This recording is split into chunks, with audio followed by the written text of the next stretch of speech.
Bonsoir. Bonsoir à toutes et à tous.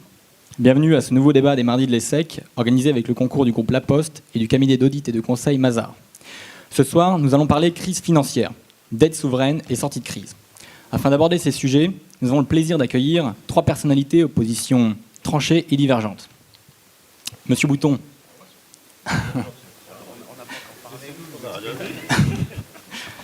Monsieur Bouton, bonsoir. Merci d'avoir accepté notre invitation. Vous avez été PDG de la Société Générale de 1997 à 2008, puis président du conseil d'administration de cette même banque de mai 2008 à avril 2009. Depuis septembre 2009, vous dirigez votre propre société de conseil. Monsieur Généreux, bonsoir. Merci également d'avoir accepté notre invitation. Alors, vous êtes économiste, essayiste, auteur de nombreux ouvrages, maître de conférences et professeur à Sciences Po. Vous êtes engagé en politique, secrétaire national à l'économie du parti de gauche. En d'autres termes, la tête pensante de l'homme qui reprend la Bastille, c'est vous.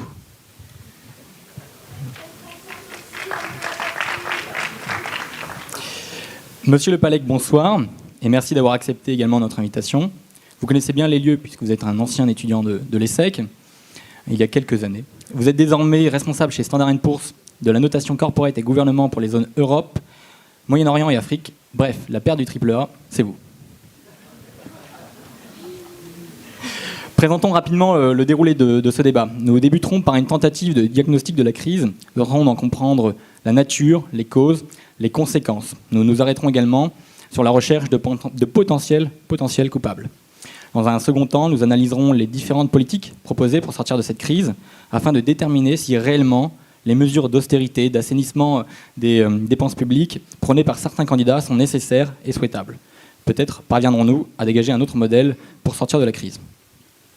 Alors, Monsieur Bouton, je m'adresse à vous en premier. On entend parler de crise des subprimes, de crise de l'endettement privé, de crise de confiance, crise du crédit, crise de l'endettement public, crise des dettes souveraines. Si vous deviez mettre un nom sur la ou les crises récentes, lequel choisiriez-vous ? Dans la question que vous me posez, je commencerai par changer l'article et par changer le substantif. Ça n'est pas une crise, c'est un gigantesque changement. Et ça n'est pas la crise, ce sont 2 crises. C'est un gigantesque changement parce que nous sommes dans la période dans laquelle le monde ancien bascule. Vous le savez tous, en ce qui concerne la bascule géographique vers les pays du Sud et les pays de l'Est. Vous le savez tous, en ce qui concerne le basculement de la puissance économique vers les pays dits émergents. Et nous n'avions pas complètement vu que ceci pouvait entraîner également une grande bascule dans laquelle, comme une planche, le haut monte, mais le bas baisse énormément. Un autre banquier, Pigas, a écrit un bouquin que je vous recommande, qui s'appelle « Les révolutions », qui vient de sortir, et dans lequel il propose de changer les mots « pays émergents »,« pays développés » par « pays immergés », pays émergés. Les pays immergés, c'est nous. Donc ne croyons pas au mot crise, croyons au mot changement. Il faut s'adapter à un monde complètement différent. C'est ça notre enjeu.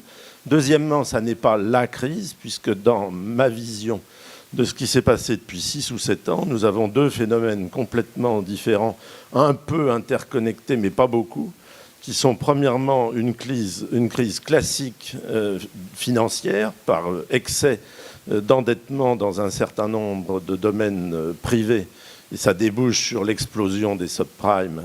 On pourra y revenir si vous le souhaitez. Et puis d'autre part, nous avons une situation qui était en train de monter tout doucement depuis 1958 à peu près, dans tous les pays d'Europe occidentale. Les 10 ans de l'euro les ont augmentés considérablement. C'est le fait que les démocraties d'Europe occidentale n'ont pas su vivre depuis 30 ou 40 ans en faisant autre chose que de transmettre de la dette à leurs successeurs. Et il y a un moment où ça explose. J'avais écrit il y a 25 ans un article qui ne m'avait pas valu une franche popularité dans un certain nombre de milieux, qui commençait par la chose suivante. « Bonjour, monsieur le pharmacien, merci, je prends les médicaments, mon fils passera chercher l'addition et la payer dans 25 ans. » Quand vous renvoyez les déficits de fonctionnement ou de sécurité sociale sur la génération suivante, il y a un moment où la dette vous rattrape. Et c'est une autre crise, et c'est celle dans laquelle nous sommes. D'accord, donc si je résume, non pas crise mais changement, et non pas deux crises, mais non pas deux crises successives et avec des causes distinctes. Monsieur Généreux, si vous voulez bien vous soumettre au même exercice, nommer là où les crises. Eh bien, puisque vous voulez des noms, je vais vous en donner un en 2 mots, c'est grande régression. Voilà. Et vous aurez reconnu le titre d'un de mes livres. Parce que ce que nous vivons depuis juste quelques années n'est qu'un moment. En ce sens, ça peut être justifié ou pas, peu importe les débats de vocabulaire, de parler de crise au pluriel, parce qu'il y en a plusieurs, la crise n'étant qu'un moment, justement, un moment paroxystique où des choses se dérèglent, mais on ne peut pas être en crise pendant 40 ans, 50 ans, ça n'a pas grand sens, mais peu importe. En tout cas, cette période de troubles, de grands changements, de grands dérèglements, pour ce qui me concerne, dans mon analyse, je la resitue dans un mouvement beaucoup plus long. Et je dis que c'est un des derniers moments d'une grande régression qui a commencé il y a une trentaine d'années dans les grands pays capitalistes. Il s'est produit à cette époque-là, entre la fin des années 70 et le début des années 80, à travers les transformations du capitalisme. Il s'est produit quelque chose d'inédit dans l'histoire de l'humanité, qui est à savoir que, alors que toutes les sociétés humaines, toutes les sagesses humaines, toutes les philosophies quasiment, toutes les civilisations ont pendant des millénaires résisté absolument au fait qu'une société puisse être gagnée et gouvernée par l'appât du gain et par la compétition pour accumuler et avoir. Eh bien, elles y avaient réussi même sous le capitalisme. Le capitalisme qui se développe à partir du 15e, 16e siècle, d'abord sous une forme commerciale, avant de connaître la forme industrielle qu'on lui connaîtra à partir du 18e et surtout au 19e siècle. Même dans les sociétés capitalistes, on est encore dans le cadre de sociétés qui, pour des raisons morales, religieuses, politiques, etc., sont en résistance et continuent à résister à l'idée qu'on puisse être dans une société où le but qui est donné à chacun, c'est de se battre pour gagner toujours plus. Le but normal, le fonctionnement normal d'une économie, c'est celui de la libre compétition pour accumuler, etc. Ceci n'a jamais existé jusqu'à donc une époque très très récente.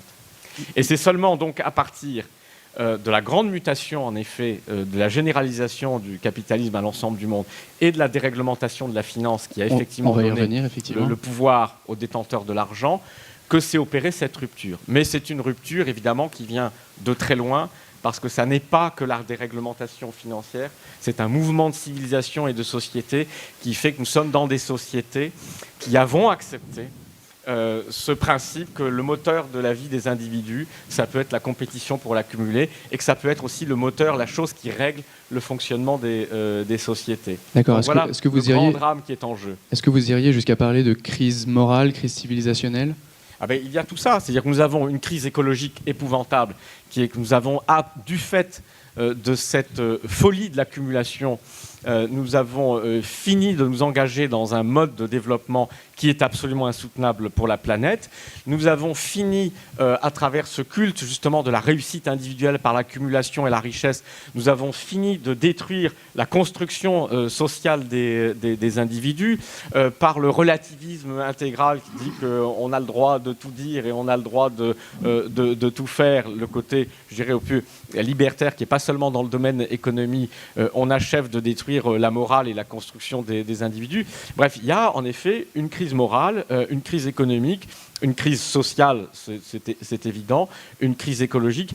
Ce sont ces facettes multiples. Mais toutes ces facettes ont, on y reviendra dans le diagnostic, ont à leur source commune sur le plan systémique, un point, ce n'est pas le seul, mais un point majeur, qui est qu'en effet, tout ceci se produit à partir du moment où on a abattu toutes les barrières, toutes les résistances qui avaient jusqu'ici contenu et limité la libération justement de ce pouvoir de l'accumulation et de ce pouvoir de l'argent. Le mal serait donc plus profond qu'une simple dépenses publiques trop importantes. On va juste, avant de redonner la parole à monsieur Bouton, laisser intervenir monsieur Le Pallec sur ce point.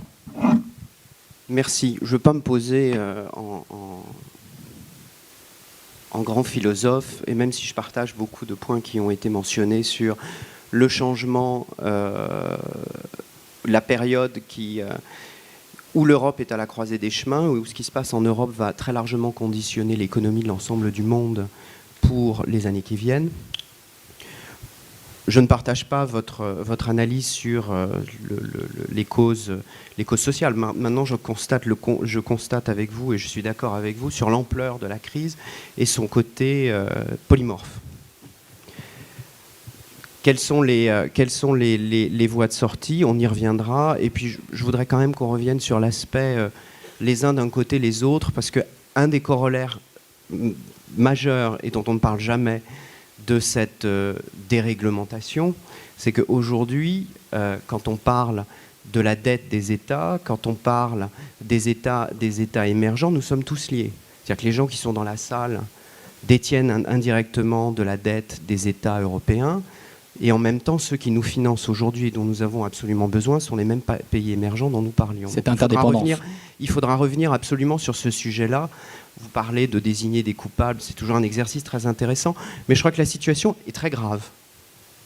Et si on ne reconnaît pas cette interdépendance, je crois qu'on va au-devant de problèmes beaucoup plus vastes et qui toucheront individuellement les gens dans leur épargne. Et une des forces de la France par rapport à certains autres pays européens, c'est encore sa capacité d'épargne et le fait que les ménages français peuvent, à travers un certain nombre de mesures, mais en partie par leur épargne, continuer à financer l'économie. Moi, je vais revenir sur deux éléments techniques qui paraissent techniques, mais qui sont à relier aussi avec des transformations majeures. Quelle est ma vision de la crise de la dette, cette fois-ci souveraine? Donc plusieurs crises. Je vais m'arrêter simplement sur la dette souveraine. Deux changements fondamentaux qui sont liés à la perception des marchés financiers du risque souverain. Le premier événement, ça a été la Grèce en 2010, où, pour la première fois, les marchés, auxquels la Grèce, qui sont les principaux créditeurs de la Grèce, ont décrété qu'ils ne voulaient plus prêter à un État souverain membre de l'OCDE. Ça ne s'était jamais vu. Dans toutes les hypothèses que les économistes, que nous-mêmes en tant qu'agence nous faisions sur la capacité d'un État à se refinancer, nous considérions qu'un État du jour au lendemain avait toujours la possibilité, un État de l'OCDE, dans l'ancien ordre du monde, dont Daniel Bouton a parlé, dans cet ancien ordre du monde, un État de l'OCDE pouvait du jour au lendemain se refinancer sans aucun problème. Cette hypothèse de base forte n'est plus réalisée aujourd'hui. Ce qui fait peser des risques très très importants sur l'ensemble des États, compte tenu de leur situation d'endettement aujourd'hui. Quelles sont les raisons justement de... On y reviendra. Donc ça, c'est le premier élément. Le fait que plus aucun État occidental ne pourra être l'objet d'une confiance illimitée de la part de ses prêteurs. Et ça, c'est très nouveau.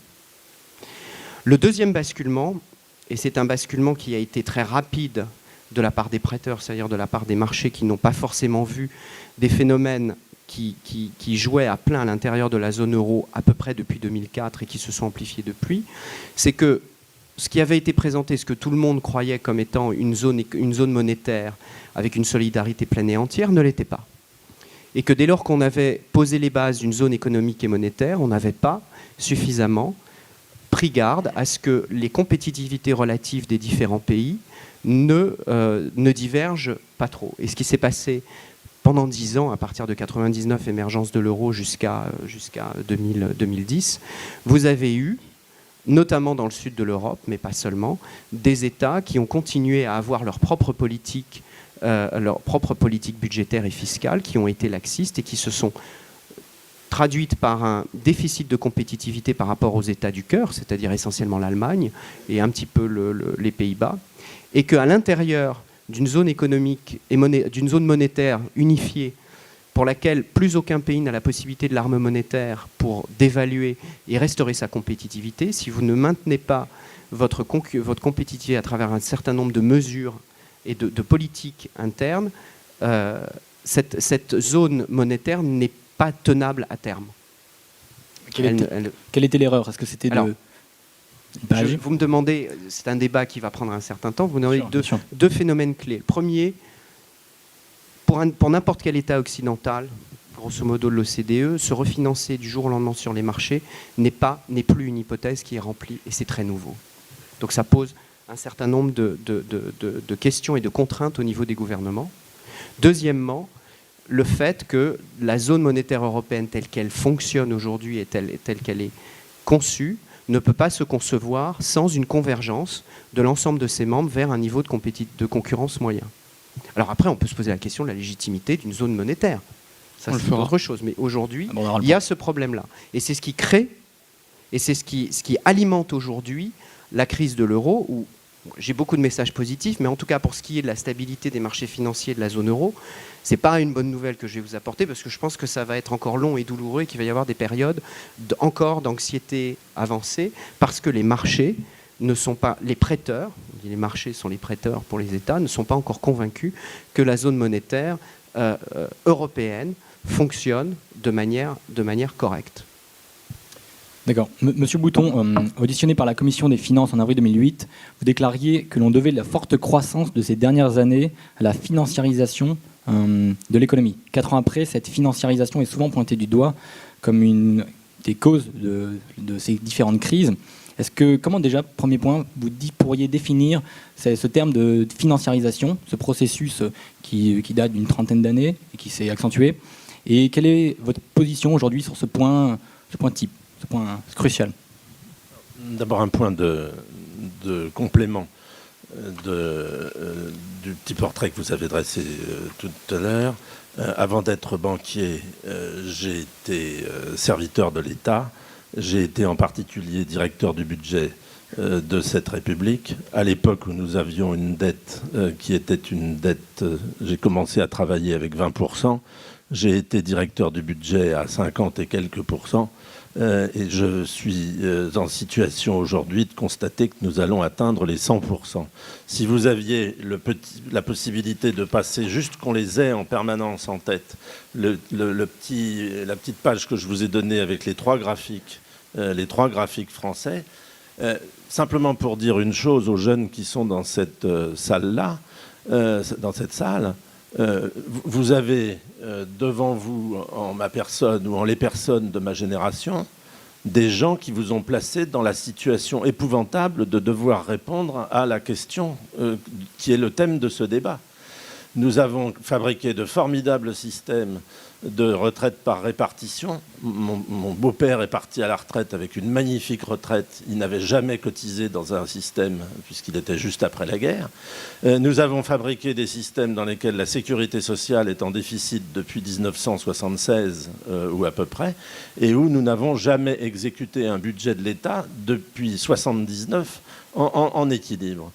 Nous sommes dans la situation aujourd'hui dans laquelle sont les ménages qui, le 18 ou le 20 du mois, ont dépensé la totalité de leurs revenus et qui doivent, le 18 ou le 20 du mois, trouver des prêteurs pour financer leurs dépenses jusqu'à la fin du mois.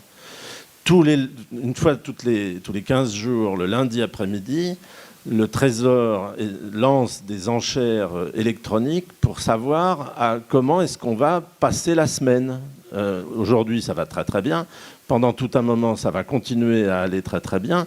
Si jamais ça se grippe, modèle italien ou modèle espagnol, pour ne pas parler de la Grèce, le pays se retrouve dans une situation d'étau qui est extraordinairement difficile à fabriquer.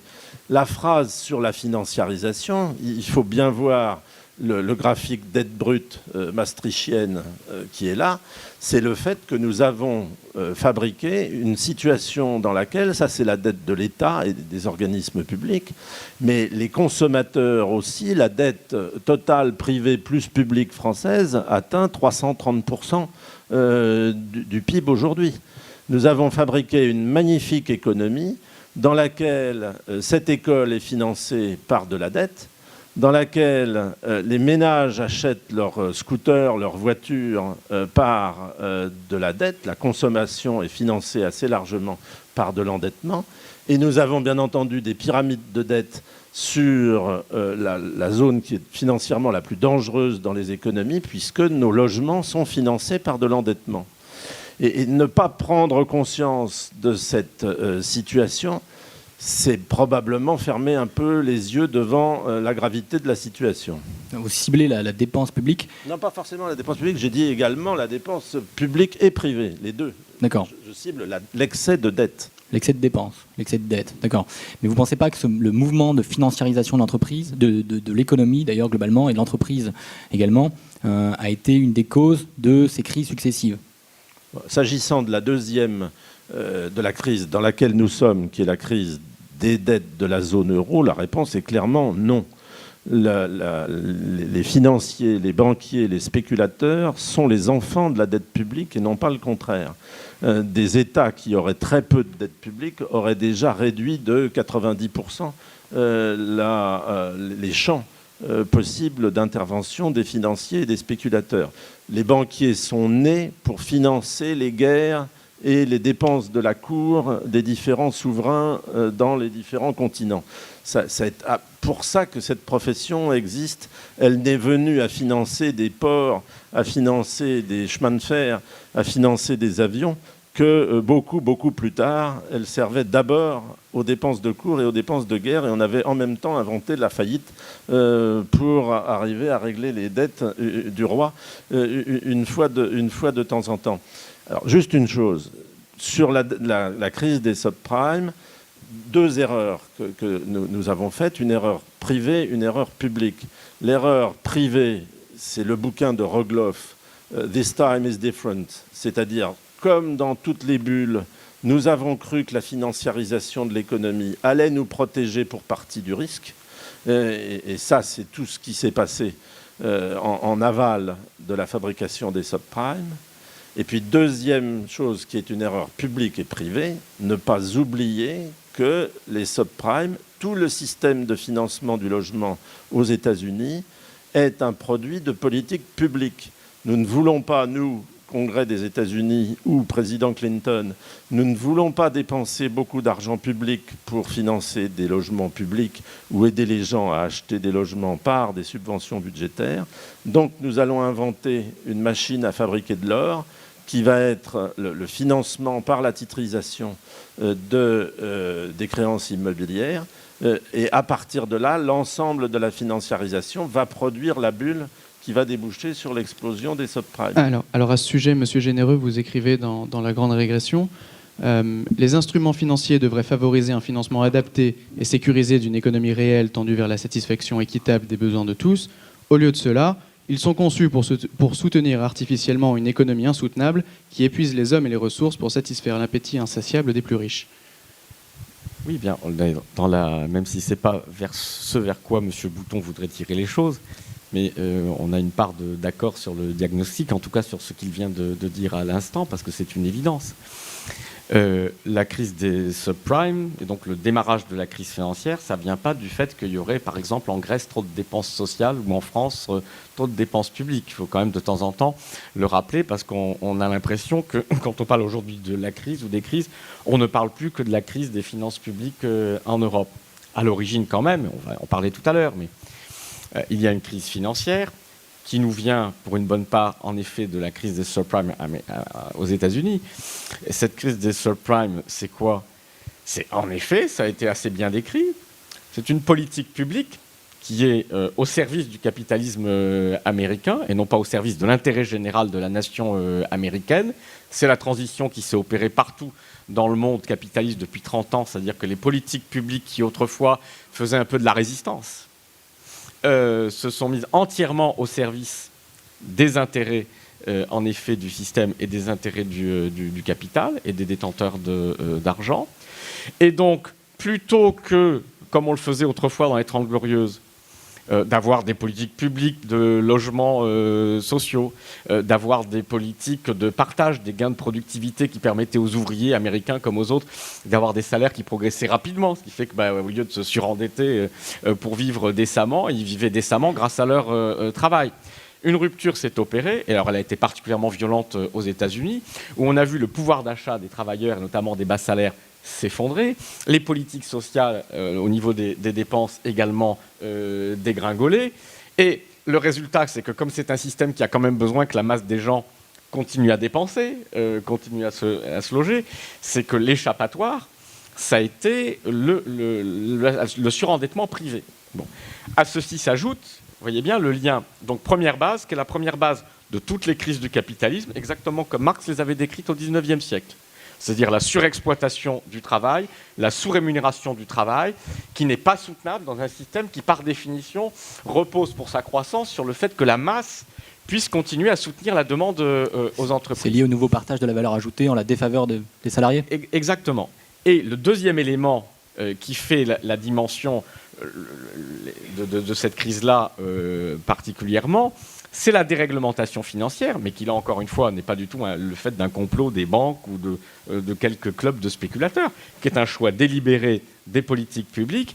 Et cette déréglementation financière qui autorise à faire n'importe quel type d'instrument financier, qui a libéré les innovations financières, vous pouvez faire n'importe quoi, ça vous donne la crise des subprimes. D'un côté, des gens qui n'ont plus par leur travail les moyens de se loger, de vivre décemment. De l'autre côté, un système qui autorise n'importe quel voyou à inventer n'importe quel produit financier, à le vendre à des gens savant pertinemment qu'ils ne pourront pas rembourser, à mettre tout ça dans des paquets, à le refiler à quelqu'un d'autre qui ne va pas porter le titre, etc., etc. Et le résultat, c'est la grande catastrophe que nous avons.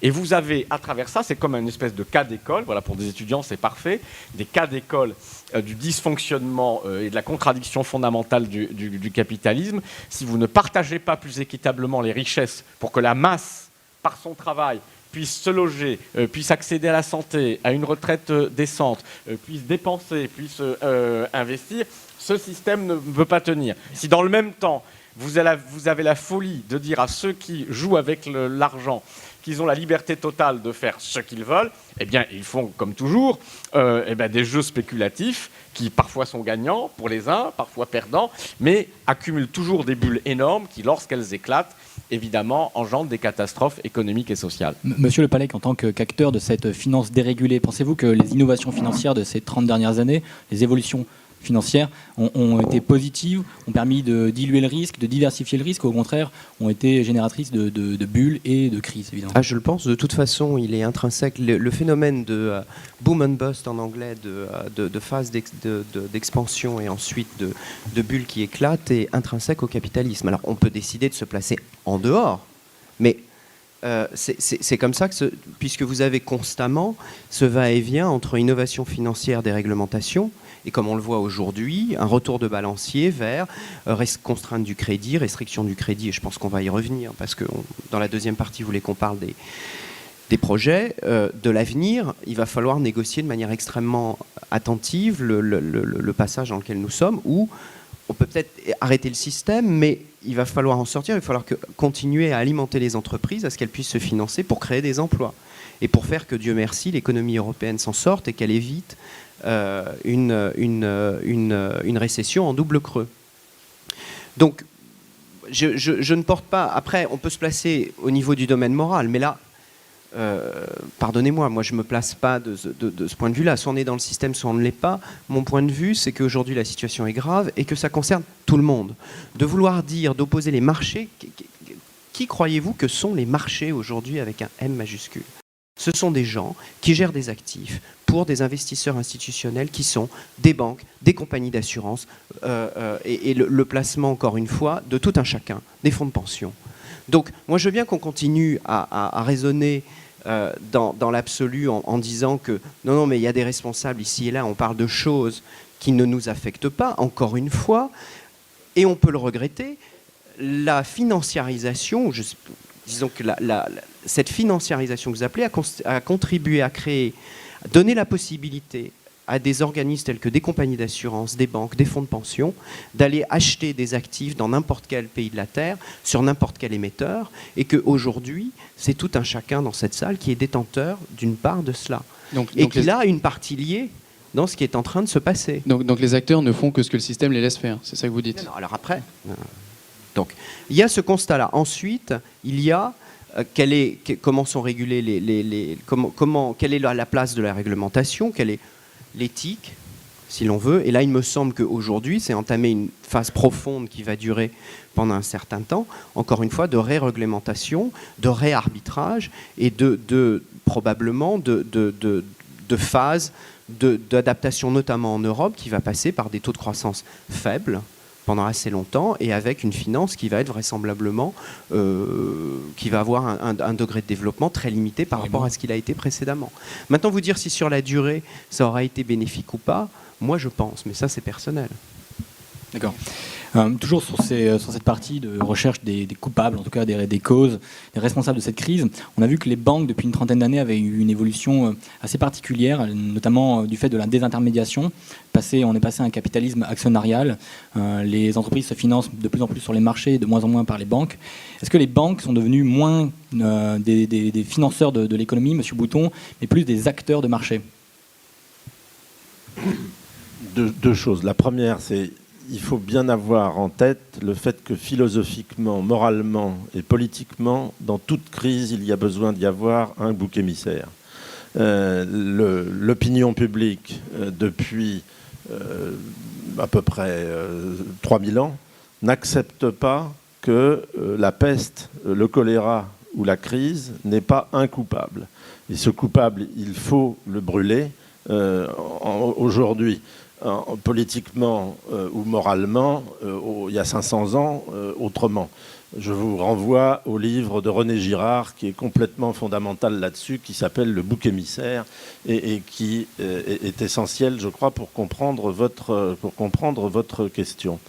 Le point, s'agissant de cette crise-là, c'est qu'il n'y a probablement qu'un lien extraordinairement ténu entre la première crise, celle des subprimes, dont M. Généreux parlait il y a un instant, et la crise de la dette souveraine. La crise de la dette souveraine, nous l'avons vu venir.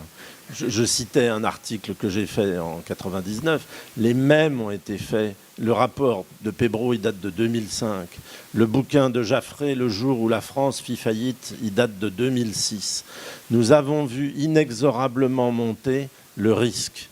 Et les décideurs publics, les citoyens à travers les élections, nous n'avons rien voulu décider. Nous avons voulu continuer à danser sur le pont du bateau alors que la dette était en train d'enfoncer complètement les ballasts de tout notre navire. Il semble tout de même indéniable que la crise financière des banques, l'instabilité créée par cette crise financière des subprimes et ses conséquences ont provoqué un certain nombre de fermetures d'entreprises, de fermetures d'usines qui a impacté négativement les dépenses publiques. La hausse du chômage. Oui, mais il se trouve que c'est la situation dans beaucoup de pays qui ont été massacrés effectivement par la crise financière. Je pense à l'Islande, je pense à l'Irlande. Et vous savez que ça n'est pas du tout le cas de la France, puisque le contribuable français n'a pas dépensé à ce jour 1 euro. Enfin, il en a dépensé un tout petit peu pour Dexia pour le moment, mais n'a pas dépensé 1 euro dans le sauvetage de son système bancaire. Donc en France, en tout cas, la crise financière n'a pas de responsabilité, à ma connaissance, sur l'état des finances publiques, qui est un état autonome, profondément malade, depuis en gros 79, si vous voulez, depuis 22 ou 23 ans. Alors, dans certains pays, la situation est différente, c'est-à-dire la Grande-Bretagne a dû mettre des dizaines de milliards d'euros dans le sauvetage, notamment des 2 très grandes banques écossaises qui étaient parmi les plus grandes banques mondiales.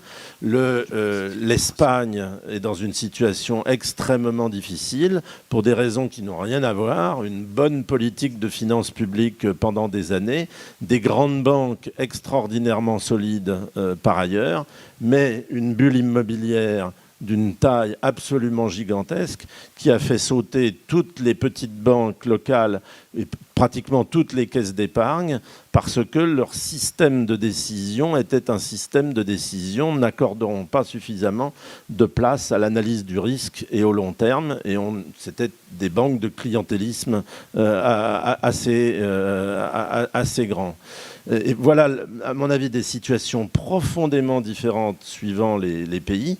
Et je ne crois pas qu'on puisse apporter une réponse généralisatrice à votre question. Mais il y a tout de même des instruments, je pense par exemple au trading haute fréquence, la vente à découvert, les CDS, qui sont autant d'instruments financiers, de montage financier complexe, qui produisent des instabilités et qui génèrent une certaine forme de risque qui est déstabilisateur pour l'ensemble de l'économie.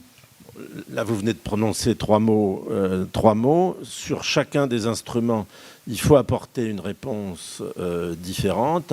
Donc, je me lance un tout petit peu, si vous le souhaitez. Le trading à haute fréquence, ça n'a pas de fonction économique absolument fondamentale, mais ça n'a pas probablement non plus d'inconvénient majeur que de vouloir profiter d'une seconde d'écart pour intervenir sur un marché. Ce n'est pas très grave. Les CDS, c'est quelque chose qui est très important parce que les CDS permettent la prise de risque par le système financier. Or, la croissance économique, c'est la prise de risque.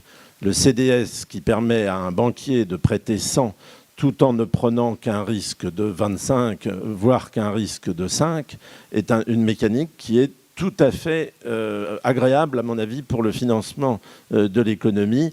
C'est vrai que quand on a des CDS à nu, comme on dit, c'est-à-dire ne correspondant à aucune contrepartie dans l'autre sens, et qui sont faits sur des titres de dette souveraine, ce sont des instruments de spéculation pure, et ceux-là doivent être réglementés. Quelle était votre troisième injure, là Les ventes à découvert. La vente à découvert, je suis totalement d'accord avec l'ensemble des travaux des économistes du monde entier qui montrent que la vente à découvert est un instrument indispensable à un fonctionnement convenable des marchés. L'Europe a cru pouvoir diminuer la spéculation par les règlements encadrant les ventes à découvert du deuxième semestre 2011, ça a été un échec total, comme vous l'avez vu. Vous avez la possibilité, un marché est d'autant moins spéculatif et d'autant moins dangereux qu'il y a plus d'intervenants dessus et que les gens peuvent se couvrir comme ils le souhaitent. D'accord. Alors, on a parlé tout à l'heure de boucs émissaires. La presse nous en a désigné un certain nombre. Madoff, Kerviel sont des noms qui sont souvent revenus. Monsieur Généreux, est-ce qu'à votre avis, les défaillances du système financier peuvent être imputées simplement au comportement de quelques acteurs voyous? Bien sûr que non. Et justement, nous, en tout cas, tous les économistes qu'on dit hétérodoxes, mais qui ne sont pas loin d'être majoritaires maintenant, à force de dire qu'ils sont hétérodoxes, on n'est justement pas dans la recherche de boucs émissaires. C'est en général d'ailleurs ce que fait le capitalisme lui-même, et les capitalistes eux-mêmes parfois, en tout cas surtout aux États-Unis, il y a une certaine propension quand il y a une grande crise, parce qu'on ne veut pas justement regarder sérieusement qu'est-ce qui s'est passé, quelles sont les défaillances peut-être dans les réglementations, dans le fonctionnement des marchés. Tout de suite, on dit « Ah, mais le système est très bon, mais il y a des voyous qui pervertissent. » Et ça arrive, hein, de fait, ça arrive dans toute profession, même chez les professeurs d'université. Il y a des voyous, je ne donnerai pas les noms, mais vous les connaissez. Et donc, bon, ça arrive. Mais il y a ce réflexe de dire on va faire imputer la responsabilité à quel comportement déviant. Et bien du coup, la solution, ce serait simplement de prêcher la morale. Hein, et donc on va moraliser le capitalisme. Et quand on n'aura plus qu'à des capitalismes bien moraux, bien éduqués, tout ira bien. Donc ça, c'est de la foutaise, évidemment. Et c'est l'instrument par lequel toujours, de tout temps, dans tout débat, on veut éviter l'analyse rigoureuse sur le système. Donc, bouc émissaire, non, il n'y en a pas. Ce n'est pas les banquiers qui sont coupables de la crise, ce n'est pas les spéculateurs qui sont coupables de la crise, ce n'est pas moi, ce n'est pas vous, c'est le système. Voilà. C'est le système. Quand vous avez un système qui est une fabrique à voyous, il y a des voyous. Et donc, n'allez pas vous étonner quand vous avez un système où on peut faire n'importe quoi. Vous venez prendre un exemple, CDS. En soi, le fait qu'il existe un certain nombre d'instruments financiers de couverture pour se couvrir contre risque dans une opération, ce n'est pas en soi une idée saugrenue. Ça peut avoir une utilité économique et donc au sens large, une utilité sociale, en ce sens que si ça sert à un meilleur fonctionnement de l'économie, si ça aide les entreprises, c'est un instrument qui a une utilité sociale. Bon, mais quand vous pouvez avoir ce type d'instrument d'assurance absolument hallucinant qui fait que même si vous ne détenez pas le titre sur lequel donc, vous ne portez aucun risque, vous pouvez jouer avec ces instruments.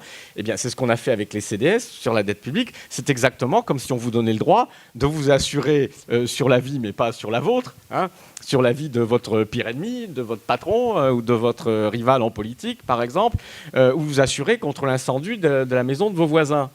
Ben ça, c'est le système pousse au crime. Voilà, hein, vous devenez tueur à gages et pyromane parce que vous gagnez à tous les coups. Bon, donc, il y a un système qui est en cause. Évidemment, quand vous avez un système qui incite à faire tout et n'importe quoi, ben, il y a en effet il y a des banquiers, il y a des investisseurs qui ne font pas n'importe quoi. Parce qu'effectivement, ils sont bien élevés. Bon, ok. Et puis, il y en a d'autres, ben, c'est les bandits, c'est les voyous. Mais qui est en cause? Le système qui permet ça.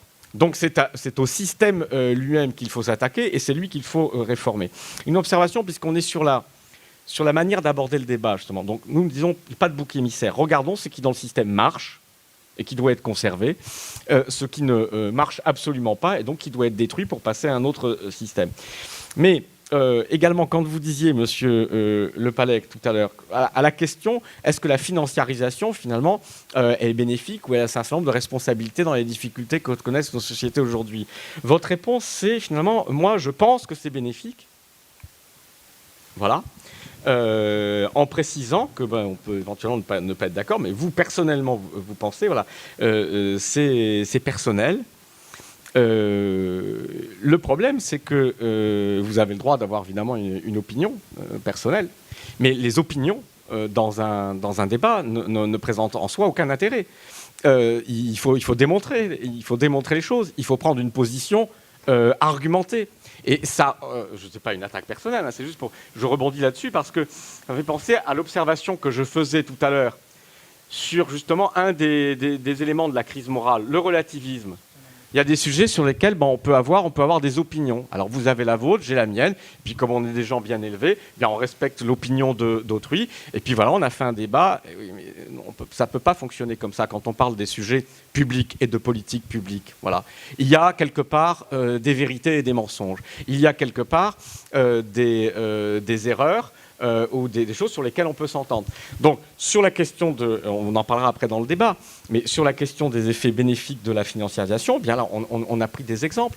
Voilà des exemples. Comment peut-on dire que le fait aussi que tout le monde se retrouve finalement détenteur de trucs dont il ne sait même pas ce qu'il y a dedans, grâce à la fameuse financiarisation, et que vous tous ici, parce que vous avez un petit produit d'épargne, eh bien vous vous trouvez partie prenante au système. Ben oui, mais on vous a demandé, vous, si vous étiez d'accord pour que dans votre truc d'assurance vie, il y ait une partie qui soit faite de titres pourris qui viennent de ce qu'aux États-Unis, on a laissé faire n'importe quoi. Ben voilà, la mondialisation de la finance libérale, ça produit ce résultat. Dire que ça, c'est bénéfique, que vous soyez tous partie prenante d'un système fou qui peut mettre les systèmes financiers en faillite, je ne vois pas en quoi c'est bénéfique.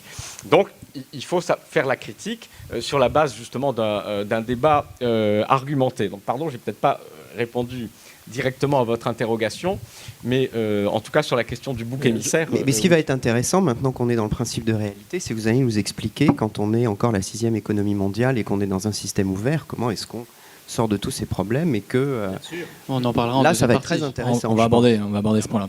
On va aborder ce point-là. Oui, mais juste comment est-ce qu'on le fait sans appauvrir la population nationale? On va aborder ce point-là dans la seconde partie. Hein.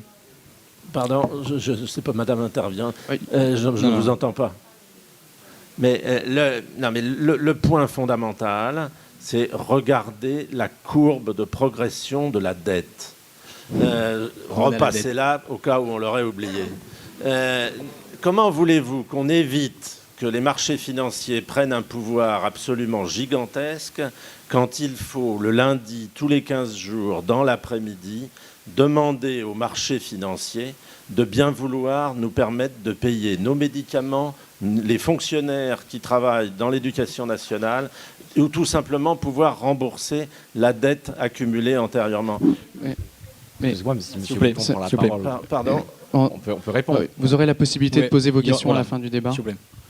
Monsieur Généreux, vous vouliez répondre à M. Non, Breton? parce que comme j'ai un peu débordé sur autre chose, sur les éléments même du débat, sur cette question que vous avez abordée de la dette.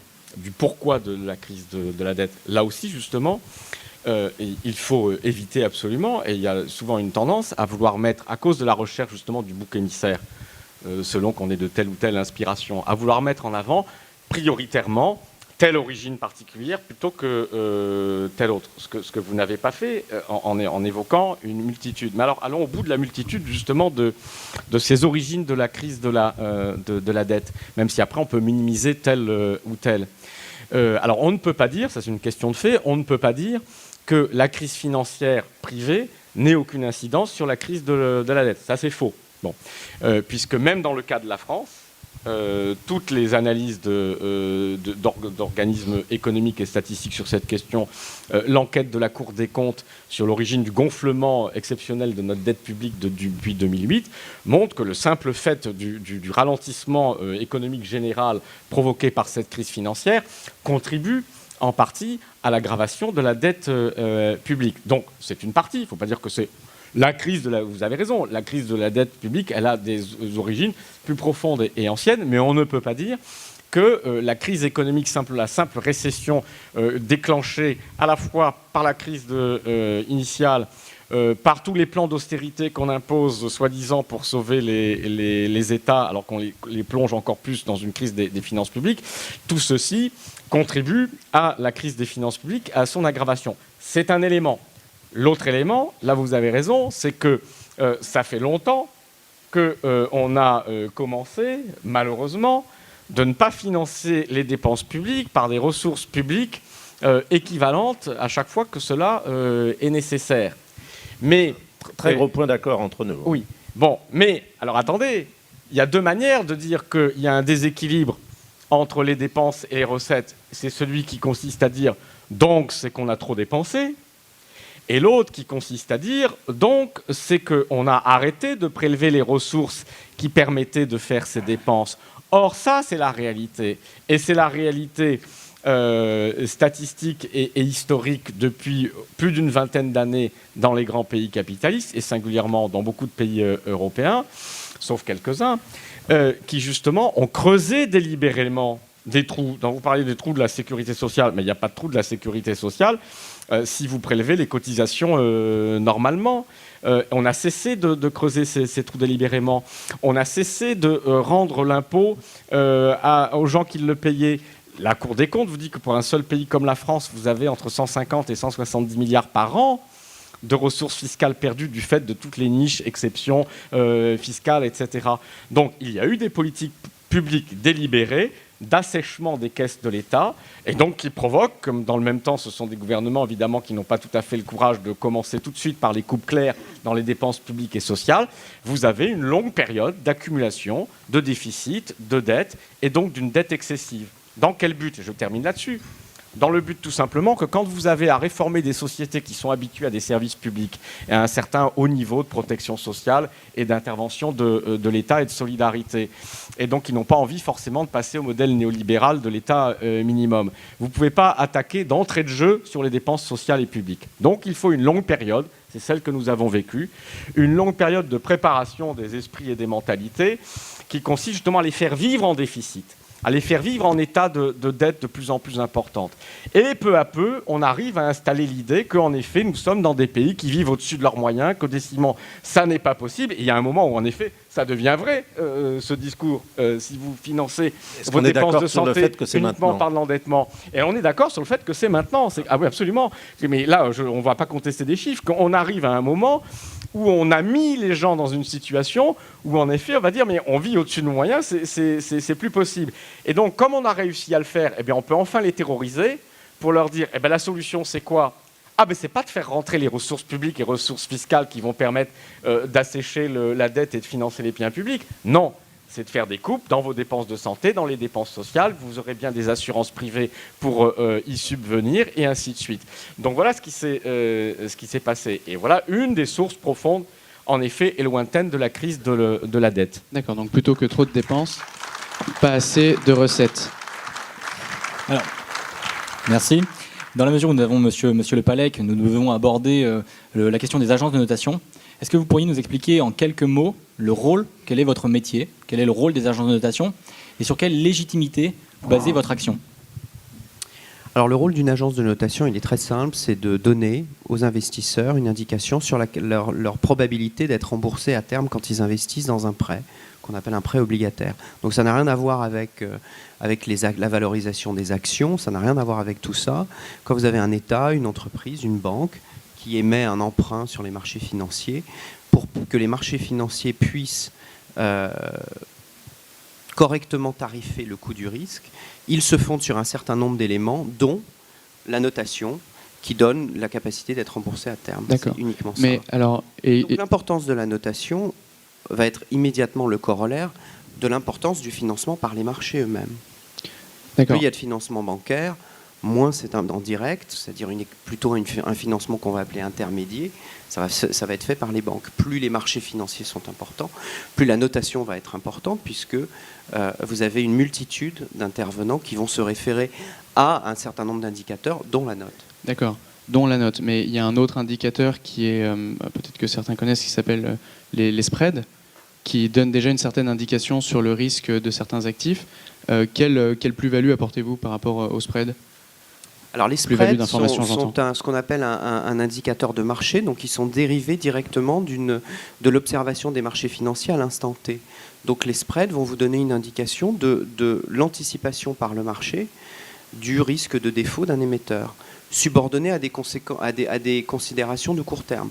Donc vous allez avoir des phénomènes de liquidité du titre qui vont très fortement influencer, puis vous allez avoir des phases, comme on en a connu, de fermeture des marchés qui peuvent expliquer que les spreads dévissent à l'instant T parce qu'ils sont gouvernés par des éléments de court terme. La notation est une opinion prospective qui vise à donner la capacité de remboursement au cours du moyen terme, c'est-à-dire de 2-3 ans, en s'exonérant des phénomènes de court terme de marché. Donc c'est pour ça qu'en période de crise, quand vous prenez les spreads ou les indicateurs dérivés de marché, ils vont vous donner notamment sur les souverains des notes dérivées qui sont beaucoup plus basses que les notes actuelles, et à l'inverse, en période bénigne, vous allez avoir des spreads qui vont être beaucoup plus faibles que les notes. Donc c'est un indicateur complémentaire d'éléments directement observables sur le marché. D'accord. Et comment expliquez-vous le fait que les agences de notation existent encore aujourd'hui, alors même qu'elles ont fait une erreur absolument monumentale sur la notation des subprimes en les notant AAA jusqu'à très tardivement?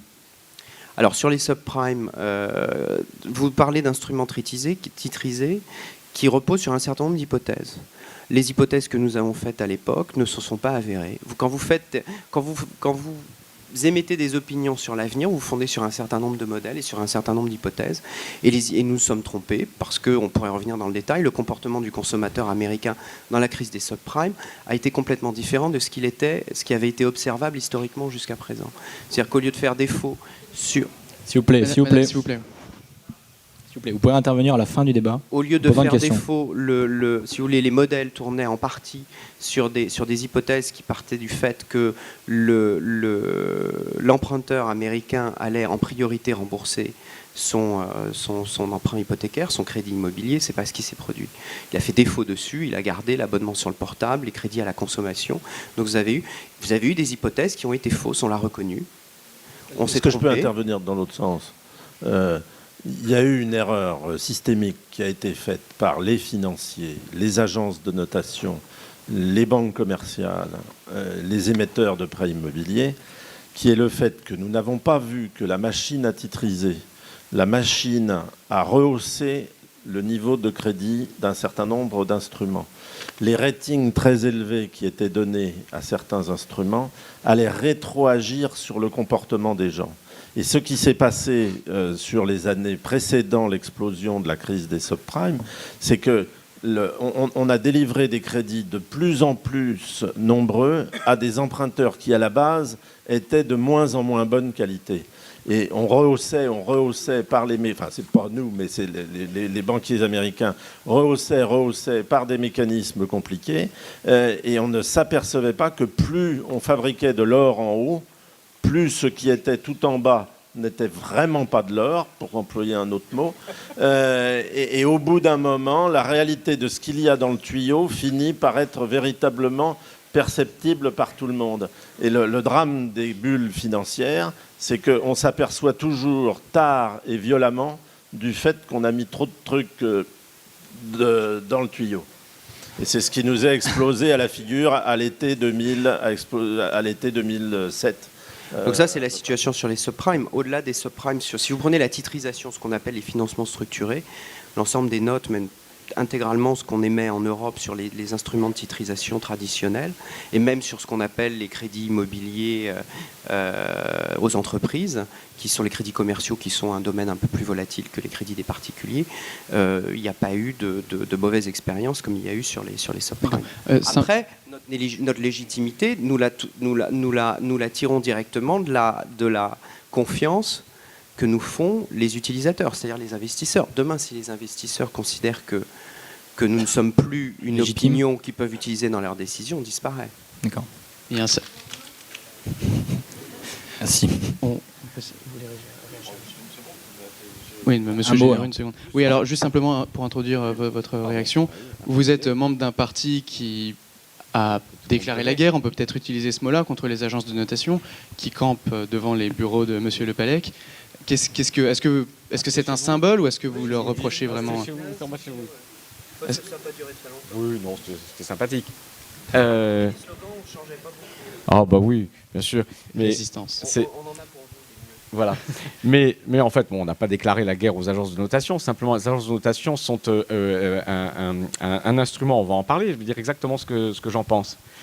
Et pas que du mal, figurez-vous, contrairement justement à beaucoup d'idées reçues, parce que nous ne sommes pas dans la recherche des boucs émissaires. Mais il se trouve que les agences de notation prennent un certain nombre de décisions. Nous pensons qu'elles ne devraient absolument pas noter des États. Et qu'en situation de crise, en plus, ça peut avoir des effets dramatiques et qui aggravent la crise.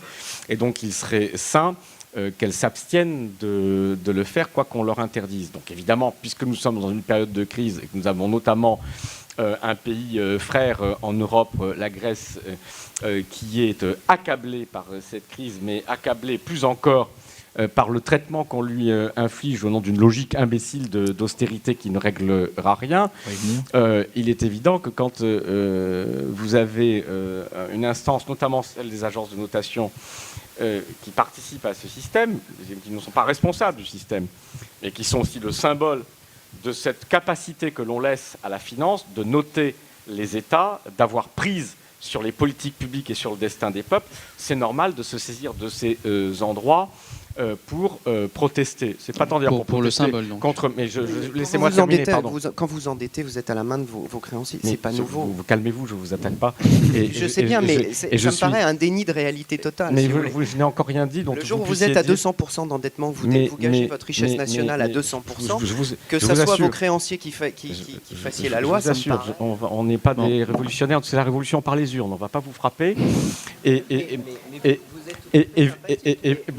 là, vous dites une grosse bêtise, puisque pour le moment, nous ne parlons pas de comment nous allons faire pour, je vais vous le dire par le détail et par le menu tout à l'heure, je vous dis un mot sur ce que je pense des agences de notation, et ça va vous intéresser.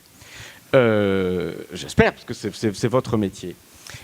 Les agences de notation jouent, alors dans le cadre de la finance privée et des entreprises privées, il est parfaitement normal, sauf à dire qu'il ne doit pas y avoir d'entreprise privée, pas d'investisseurs, pas d'investissement, etc. Il est parfaitement normal que des investisseurs aient le besoin de savoir s'ils décident d'investir là ou de prêter à telle personne ou entreprise, eh bien, des éléments d'évaluation du risque. Bon. Donc cette fonction, qui est une fonction d'évaluation de la solvabilité, de la probabilité d'être remboursé, de récupérer sa mise, est une fonction économique essentielle. Donc ça doit exister. Bien. Alors, donc, que des agences de notation existent pour faire ça, c'est leur travail, et c'est très bien, il faut que ça existe. Et alors, de grâce, pardon, monsieur l'étudiant, mais je préfère des agences de notation pour faire ce travail, plutôt que des gens qui vont dire on va suivre les spreads sur les marchés pour savoir, parce que alors s'il y en a qui se trompent encore plus, et plus tout le temps en permanence, éventuellement que les agences de notation, c'est les marchés qui sont, par définition, peuvent être la victime de n'importe quel mouvement d'humeur, de suivis moutonnier, et donc surtout, n'allez pas prendre des indicateurs de marché. Les indicateurs de marché, ils vous donnent juste le jugement du marché. Est-ce que le jugement du marché, il est bon ou il n'est pas bon? Ben, voilà, à 10h10, donc vous n'en savez rien, vous mouillez votre doigt et vous le mettez en l'air, vous aurez une appréciation aussi utile. Alors, les agences de notation font leur travail. Là où il y a un problème, ces agences de notation, sur ce fameux thermomètre, justement, c'est que lorsqu'il s'agit des dettes publiques et des États, on ne va pas entrer, je n'ai pas le temps de développer, ça ne peut pas être jugé évidemment sur la base des mêmes critères, c'est beaucoup plus compliqué. Et qui plus est, on a un thermomètre extrêmement dangereux, parce que c'est un thermomètre qui ne donne pas seulement une température, c'est un thermomètre qui, parce qu'il peut avoir des effets d'entraînement, peut faire monter la fièvre et aggraver la maladie. On va en parler Donc tout de suite. c'est ça qui est discutable et contestable, et qu'on peut régler tout simplement en disant aux agences de notation, continuez à faire votre travail là où c'est votre travail. Et pour le reste, il n'est plus nécessaire de noter. Mais cela, là où M. Le Pallec a parfaitement raison, c'est pour ça que comme il ne sait pas la suite, il dit mais vous dites n'importe quoi, mais il faut qu'il attende la suite. Je me permets non, pas. Non, mais fort sympathique. Non, mais vous pouvez, vous savez, avec moi, rien ne me vexe. Hein. Mais non, mais là, je comprends votre réserve. Si vous dites oui, mais si les États continuent à leur emprunter sur des marchés financiers, se mettent eux-mêmes sous la dépendance des marchés financiers, c'est bien, ça veut dire qu'ils se soumettent au jugement des marchés financiers. Il faut donc bien qu'on leur mette une note. Et vous avez raison. C'est pour ça que ce qui est en cohérence avec le fait qu'on n'a pas besoin et qu'il ne doit plus y avoir de notes des agences de notation sur les dettes publiques, c'est que les États ne se financent plus sur le marché financier. Et on y vient juste avant d'avoir le sujet. Dans la seconde partie. Moi, j'ai une question pour vous, parce qu'elle est très concrète. Parce que figurez-vous que c'est une question qu'on se pose tous les jours. Devrions-nous noter les États ou pas? Tous les jours. Et la réponse est, comment fait-on en tant qu'agence pour s'exonérer de noter ce qui aujourd'hui est la principale classe d'actifs obligataires dans le monde? C'est le principal actif financier obligataire qu'il y a dans le monde, la dette souveraine. Et deuxièmement, comment est-ce que vous faites pour noter les entreprises publiques, le secteur public, et aujourd'hui, depuis la crise, les banques? Parce que exonérer, comme dans des pays, s'exonérer du souverain pour la notation des banques dans certains pays comme l'Irlande, on a parlé de l'Islande, mais même en France, dans certaines institutions, comment est-ce que vous voulez arriver? Aujourd'hui, le lien, il a toujours été, mais du fait de tout ce qui s'est passé, le lien entre les États, la solidité des États et différents secteurs économiques redevient encore plus important qu'il n'était, du fait même de la participation de l'État dans la vie économique du fait de la crise. Mais vous avez raison. Je n'ai pas la réponse. Mais ceci, là, vous avez raison. Et ceci vient justement de la dépendance choisie par les gouvernements eux-mêmes, de la dépendance vis-à-vis d'un mécanisme de financement qui fait que, étant dépendant du jugement des marchés financiers, il faut bien qu'ils soient évalués par eux. On n'en sort pas. Comment est-ce que vous notez EDF? Alors, comment est-ce que vous notez et donc il faut noter l'État. C'est la deuxième partie, c'est que comment on fait pour financer autrement, justement, que par la dépendance à l'égard du marché financier. Mais il y a une différence entre une entreprise. On peut noter une entreprise. Alors que la notation une entreprise publique est détenue par l'État. Si vous le voulez bien, la si vous le voulez notation bien, d'un si vous le État, voulez bien. c'est-à-dire de l'ensemble d'une politique, vous comprendrez que c'est quelque chose d'un tout petit peu plus complexe. Voilà. Passons à la seconde partie du débat, si vous le voulez bien. Et justement, continuons avec vous, Monsieur Le Pallec. Comment sortir de la crise? Le 16 janvier dernier, vous avez été celui qui a signé la dégradation de la note de la France, la perte du AAA. Quel message l'agence de notation Standard & Poor's souhaitait faire passer à la France? Est-ce que vous vouliez faire passer le message d'une cure d'austérité nécessaire? Est-ce que c'est bon pour vous? C'est nécessaire, cette cure d'austérité, selon vous? Ou est-ce que vous voulez faire passer un autre type de message? C'est comme ça que ça a été interprété. La perte du AAA a été interprétée comme la nécessité d'un nouveau plan d'assainissement des dépenses. Alors j'ai le communiqué de presse du 13 janvier sous les yeux. Je vois que vous ne l'avez pas lu dans son intégralité. Si. Ce n'est pas moi qui l'ai signé déjà. Moi, je n'ai pas le droit d'intervenir dans les décisions de notation. Nos décisions de notation sont des décisions qui sont faites par un comité, par des experts.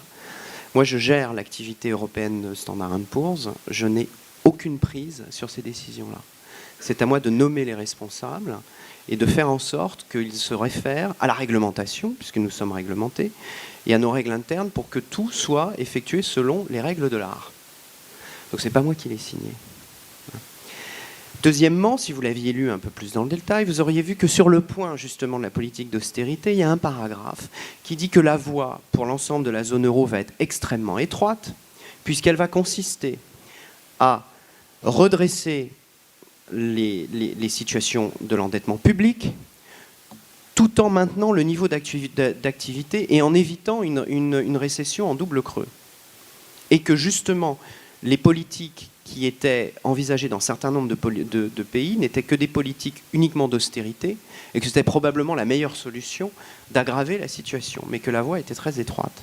Donc on n'a pas dit, d'abord on ne pose jamais de requêtes ou d'opinions sur l'opinion que nous délivrons, c'est sur un mix de politiques. Maintenant, sur le niveau, c'est l'État qui gouverne.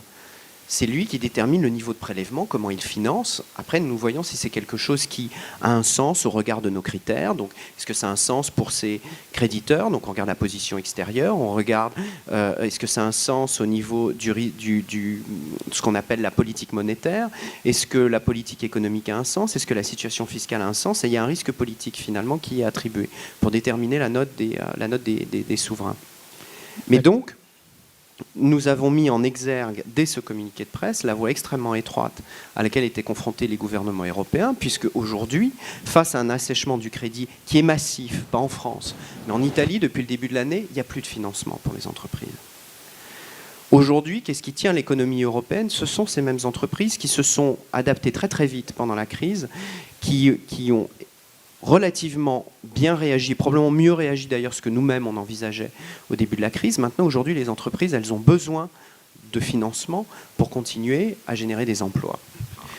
Et la voie des pays européens est extrêmement étroite. Et dire que ça n'est que de l'austérité, ça n'est qu'en redressant les comptes publics par tous les moyens, en coupant les dépenses et en augmentant les impôts, est probablement la meilleure solution d'aller dans le mur. D'accord. Donc, je vais justement, je vous donne la parole, Monsieur Bouton. On voit donc qu'au-delà de la note, il y a également pas vraiment un conseil, mais disons un certain nombre de conduites qui permettraient d'améliorer cette note. Monsieur Bouton, on recevait le PDG d'Arriva, Monsieur Ourcel, il y a quelques semaines, et il nous disait que son rôle en tant que chef d'entreprise, c'était d'éclairer les politiques sur les conséquences de leur choix en matière de politique énergétique pour Monsieur Ourcel. Vous, en tant que banquier ou ancien banquier, est-ce que vous diriez que votre rôle est d'éclairer les politiques sur les conséquences de leur choix en matière de politique économique? Le banquier n'a pas à éclairer. L'ancien fonctionnaire, si vous voulez. Une anecdote qui date de 1983. J'étais sous-directeur du budget au ministère des Finances pendant le gouvernement Mauroy, où on a, juste avant la deuxième dévaluation, au moment où on a bien cru que nous allions à la catastrophe. Et si vous vous en souvenez, nous avions été sauvés par un 5 milliards de dollars arrivant par miracle d'Arabie Saoudite au bon moment.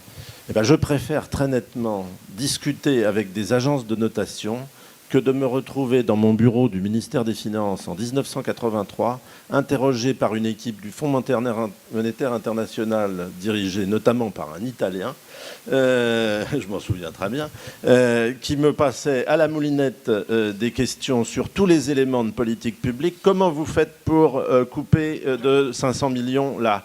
Est-ce que vous allez pouvoir baisser le nombre de logements sociaux que vous construisez et faire quel type d'économie là-dessus?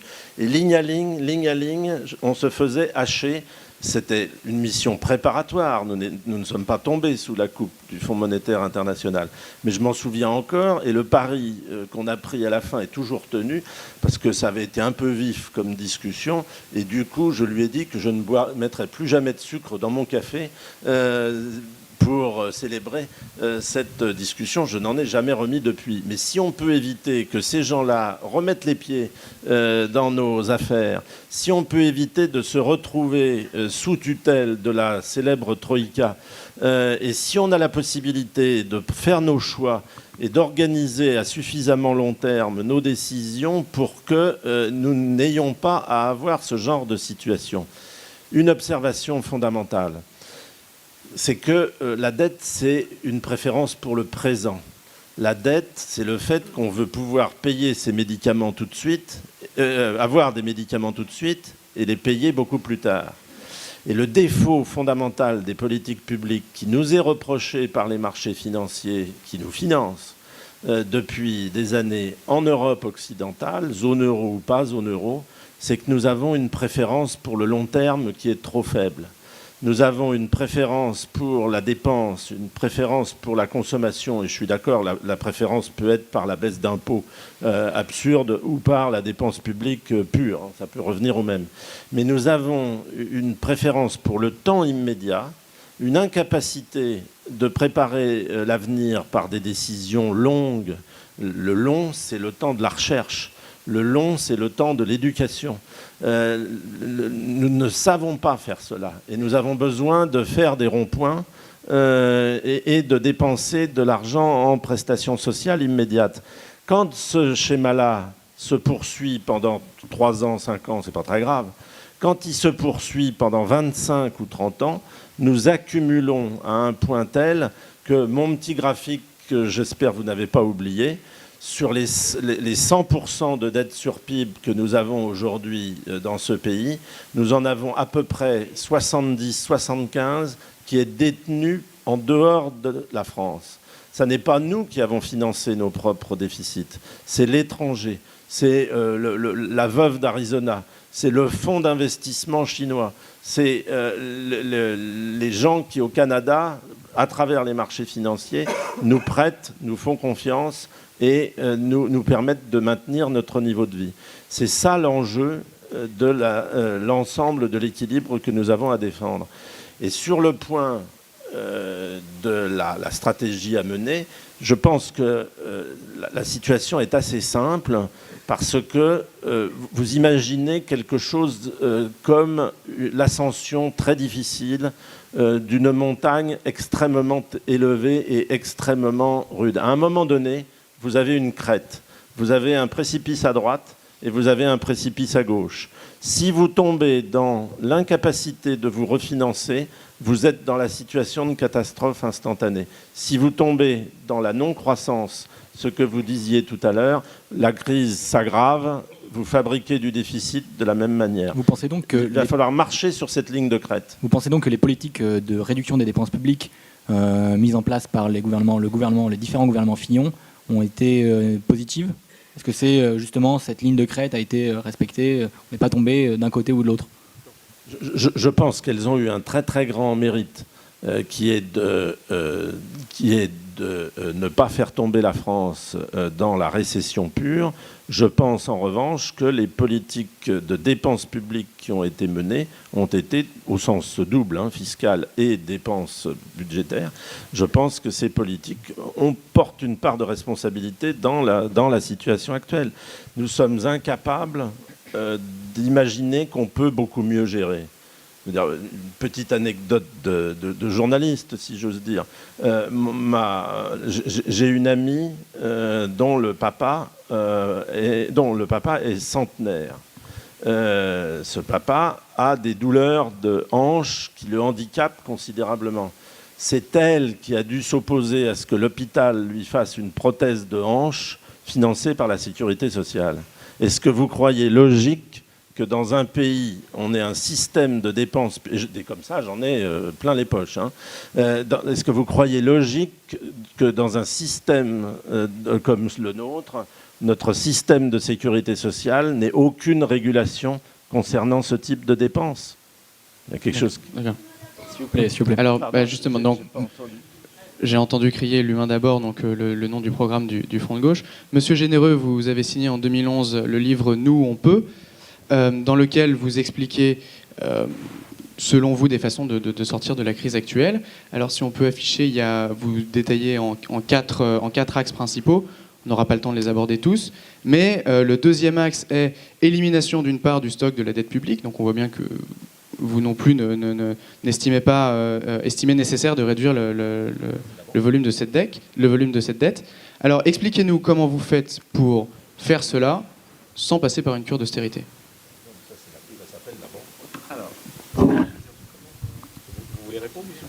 Non, simplement un point d'histoire. La dernière banqueroute française, c'est 1797, la banqueroute du tiers, sauf erreur de ma part.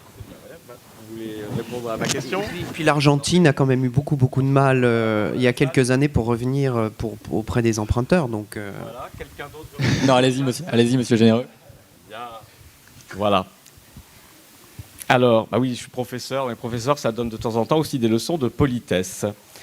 Bien. alors puisque vous me posez une question, eh bien, ça va faire le lien avec ce que disait très justement Monsieur Le Pallec tout à l'heure. Et je vous recommande en effet de les lire, les communiqués, normalement lorsqu'il y a des décisions. Moi, je les lis. Et donc, face à une crise qui associe à la fois un déficit énorme d'activité et de croissance en Europe, un surendettement qui est là. Alors après, il faut distinguer deux temps dans l'analyse et le diagnostic. Il y a le temps où on peut se battre comme des chiffonniers sur c'est la faute à qui, c'est pourquoi, ça remonte à coup, ça remonte à quand, etc. Et en effet, il y a des débats passionnants. Bon, et puis, et on peut d'ailleurs éventuellement les trancher à condition d'avoir un débat raisonné et de ne pas éliminer telle et telle source. Et on verrait que ça vient un peu de ça, un peu de ça, un peu de ça, beaucoup de ceci. Bon.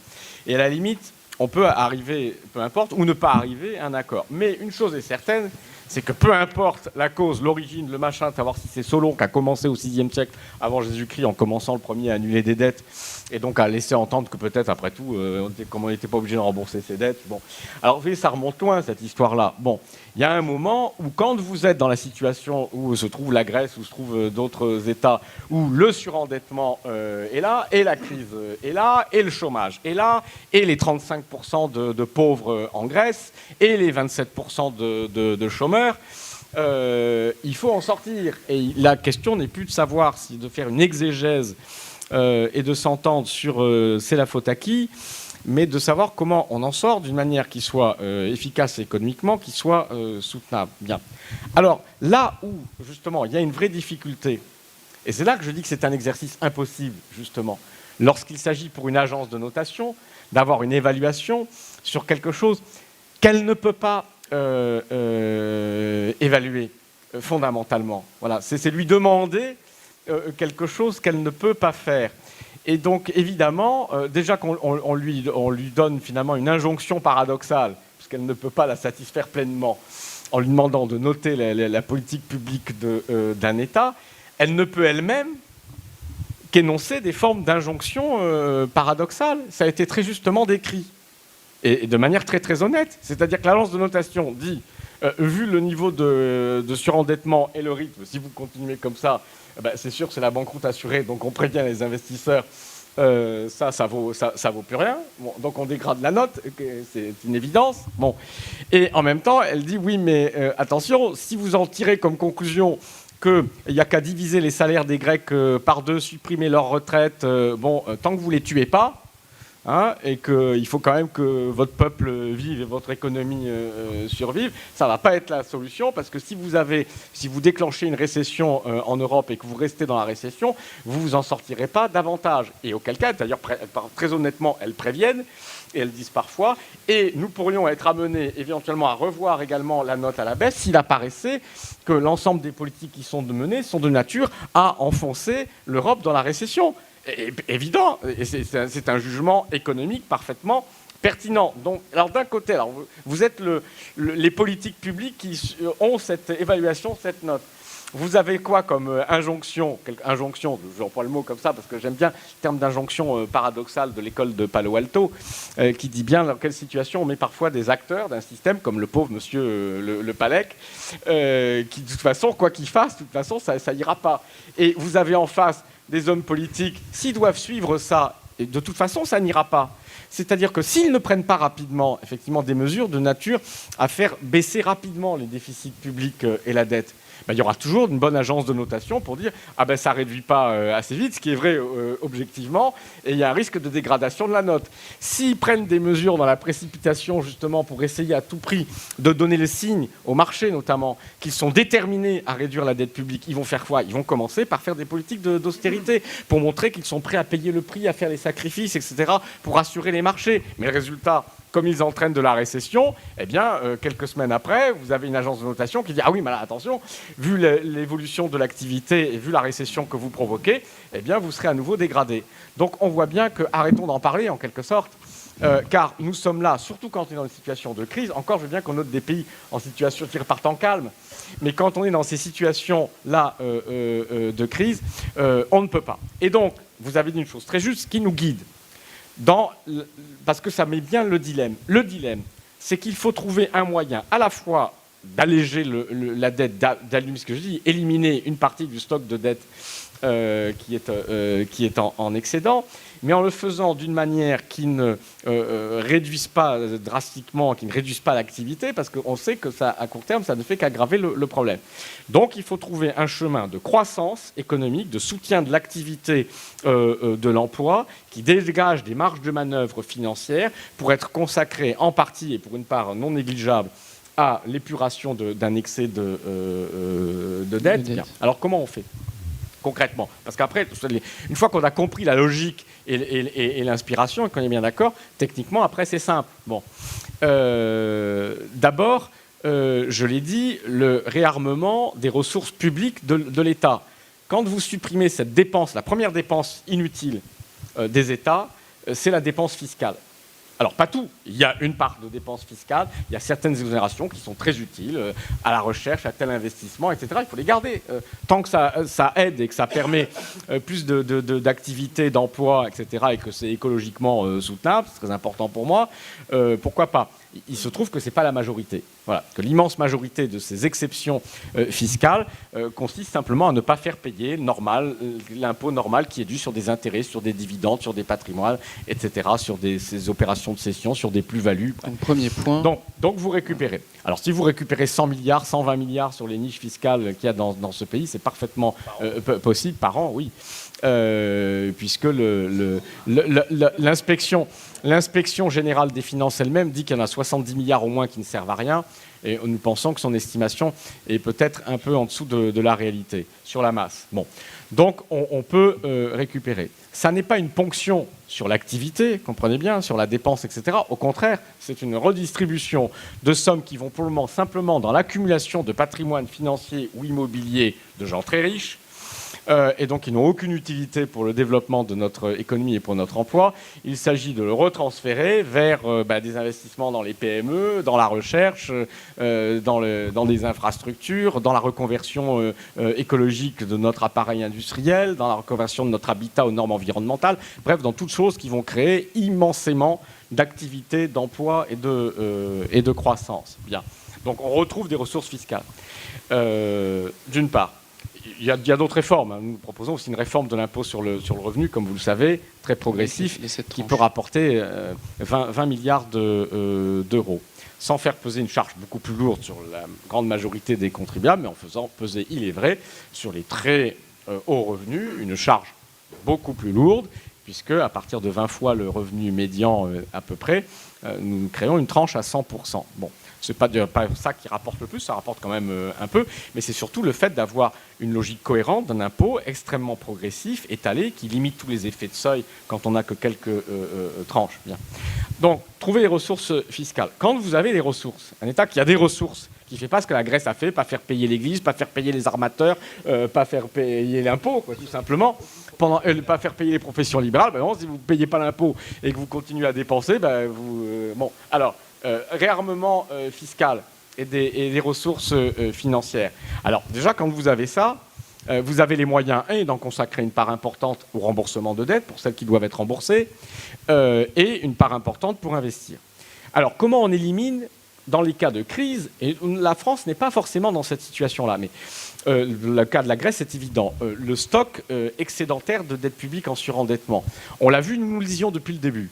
C'est-à-dire que quand on a une crise comme ça, l'histoire nous apprend, depuis Solon jusqu'à aujourd'hui, qu'on n'en sort jamais autrement que par une part d'annulation, c'est-à-dire restructuration, on passe par pertes et profits une partie du truc parce qu'on sait que ce ne sera jamais remboursé, et monétisation, c'est-à-dire que pour une part, on crée de la monnaie à travers le système bancaire et les banques centrales pour en effacer une partie. Les gens sont remboursés, mais en réalité, on a créé de la monnaie et la Banque centrale les met à la poubelle. Donc nous disons qu'il faut combiner, surtout pour les pays qui sont en situation grave, ces deux instruments. On y vient enfin, au bout de 3 ans, en partie pour la Grèce. On aurait pu commencer par là il y a 3 ans, au lieu de dire à tous les gens qui, comme nous, le disions qu'on était des ringards, des archaïques, que toutes les dettes devaient être remboursées. Mon Dieu, si toutes les dettes devaient être remboursées, il y a belle lurette qu'il n'y aurait plus d'économie et qu'on ne serait plus là aujourd'hui. Donc, restructuration, annulation partielle et monétisation. Donc nous demandons que la Banque Centrale Européenne ait la possibilité de faire cela. De faire cela de manière exceptionnelle, en ce qui concerne simplement la monétisation d'une partie d'un stock de dette excédentaire, sans risque inflationniste majeur, parce que nous ne sommes pas dans une situation de sous-emploi. Alors, essayez d'arriver plus vite au point suivant pour qu'on ait le temps D'accord, pour les questions excusez-moi, de la salle. vous avez raison. Donc j'accélère. Ensuite, nous demandons aussi que la Banque Centrale Européenne puisse, à cette fois-ci de manière régulière et permanente, c'est la solution pour l'indépendance vis-à-vis des marchés financiers, prêter directement. Ce qui n'est pas le cas actuellement dans la façon dont on a fondé l'Union monétaire. Ce qu'en fait, vous savez, elle est obligée de faire massivement aujourd'hui. Quand elle reprend en pension sur le marché secondaire des dettes détenues par des banques simplement pour tenir les banques à flot, et à partir du moment où vous avez un flux permanent de prêts de la Banque centrale, en réalité, objectivement, on peut considérer que la Banque centrale européenne est en train de créer de la monnaie pour rendre cette dette soutenable. Alors, ça n'est pas sain, puisque, d'accord, les traités l'interdisent, le financement direct.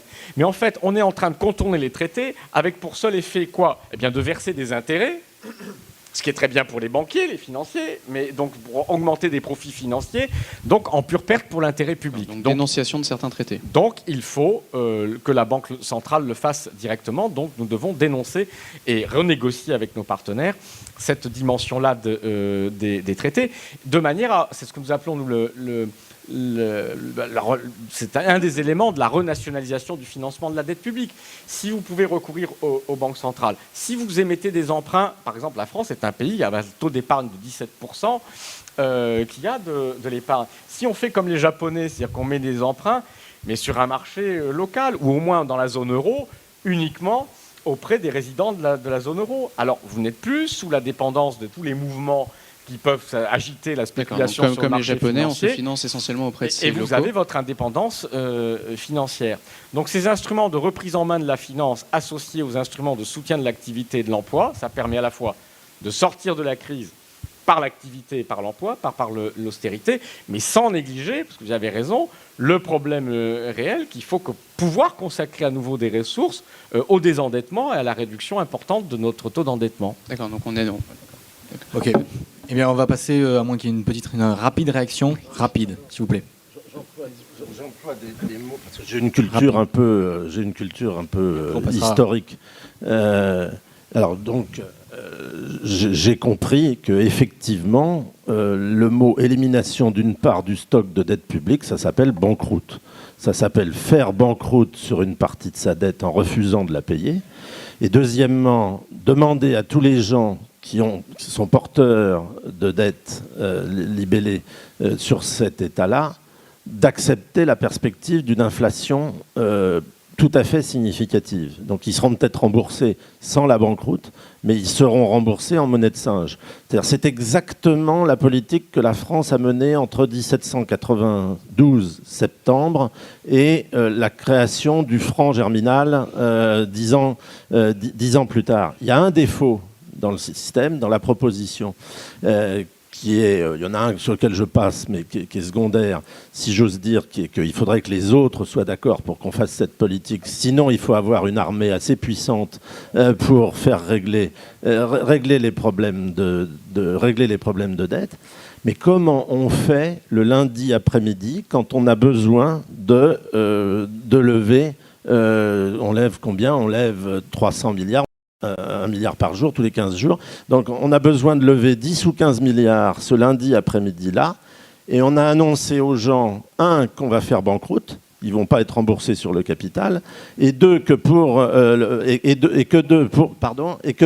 reste, ce sera avec de l'émission monétaire en continu. Je ne comprends pas bien comment ils vont accepter de nous prêter des sous.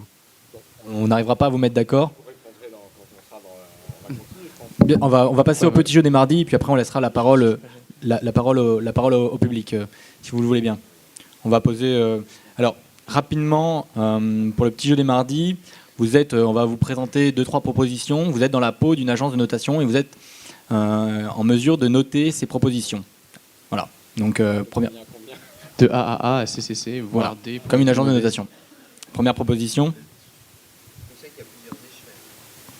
On va prendre l'échelle Standard & Poor's pour... Voilà. Alors, création d'une taxe sur les transactions financières. Ça dépend du taux. AAA si elle est significative, parce qu'on peut aussi se foutre de la gueule du monde. Hein. Sans argument. Position minoritaire, je suis contre. Toute taxe sur les transactions est inférieure aux taxes sur les revenus ou sur les capitaux. Monsieur Le Pellec n'a pas d'avis sur la question. Une deuxième rapidement, puis on passera peut-être aux questions du public. La suppression des stock options et l'encadrement des bonus. Encadrement des bonus, c'est A+. Suppression des stock options, c'est pas la peine de répondre, elles sont en train de mourir toutes seules.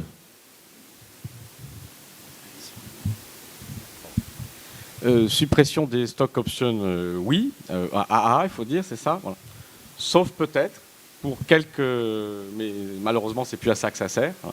Sauf peut-être pour quelques jeunes et petites entreprises en création, mais on peut trouver des moyens de... C'était l'origine du dispositif. C'était l'origine, mais c'est devenu n'importe quoi. Donc AA pour la suppression, sauf exception, jugée comme ayant une utilité sociale. Et encadrement des bonus, oui, mais surtout quand on dit encadrement, c'est plafonnement, c'est revenu maximum, salaire maximum. Oui. Donc le bonus, il est réglé. Un patron ne peut pas gagner plus de 20 fois ce que gagne son salarié le moins bien payé, ça règle le problème des bonus. A fortiori en bonus, oui. Monsieur Le Pellec, un avis sur la question ? Ça va être un avis très personnel. Je suis complètement d'accord avec ça. C'est même pour ça que je travaille pour une agence et pas pour une banque d'affaires. D'accord. Ok, une dernière proposition. Mise hors la loi des paradis fiscaux. Ça, c'est triple A. Là, c'est difficile de ne pas être d'accord. Enfin. Alors, j'hésite entre AAA et parce qu'on nous l'a déjà faite. Ce sera le mot de la fin, on va passer aux questions de la salle. Alors simplement, petit rappel des règles. Quand vous recevez le micro, vous vous levez, vous vous présentez et vous faites en sorte que votre question soit claire et brève. Bref. Bonsoir et merci à tous les 5 pour ce débat passionnant. Donc vous avez parlé de la taxe Tobin il y a 20 secondes. Moi j'aimerais vous parler d'une autre mesure qu'on pourrait appliquer pour moraliser et réguler le capitalisme financier.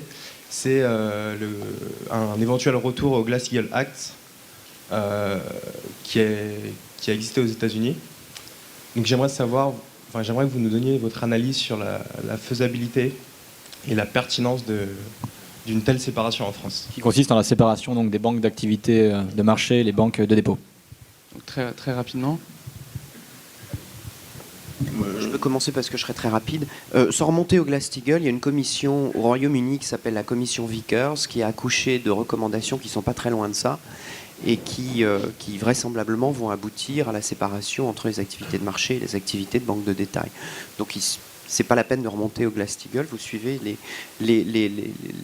tous les débats les débats intenses qui ont lieu au Royaume-Uni. Et je suis pas sûr que tout le monde dans la salle soit conscient que c'est aujourd'hui au Royaume-Uni qu'il y a les débats les plus actifs et les plus avancés sur ce sujet de la séparation. C'est normal puisque c'est le pays dans lequel les plus grosses faillites bancaires sont arrivées. Donc, mais elles ne sont pas arrivées du tout à cause des activités, enfin très peu à cause des activités de marché. Elles sont arrivées pour d'autres raisons. Moi, j'ai un doute très fort là-dessus, qui est que je ne suis pas certain que ça n'entraîne pas une augmentation assez considérable du coût de la ressource pour les activités des banques limitées, ce que vous appelez les banques de détail sympathiques. Dans les profits des activités de marché dans les conglomérats bancaires sont relativement importants en moyenne de cycle. Et ça permet de lever des capitaux auprès des actionnaires sans avoir à faire payer le coût du crédit intégralement aux emprunteurs. Quelque part, la personne qui emprunte 50 000 € dans un logement en France, dans une banque avec activité de marché, en bénéficie un peu. Est-ce que ça marchera aussi bien avec la séparation totale ? J'en suis pas sûr. Bon, moi, je peux répondre sur cette question aussi. Donc, je suis absolument favorable à la séparation, notamment des activités de gestion de dépôt, ça s'appelle la banque de détail, et des activités d'investissement, de placement, etc.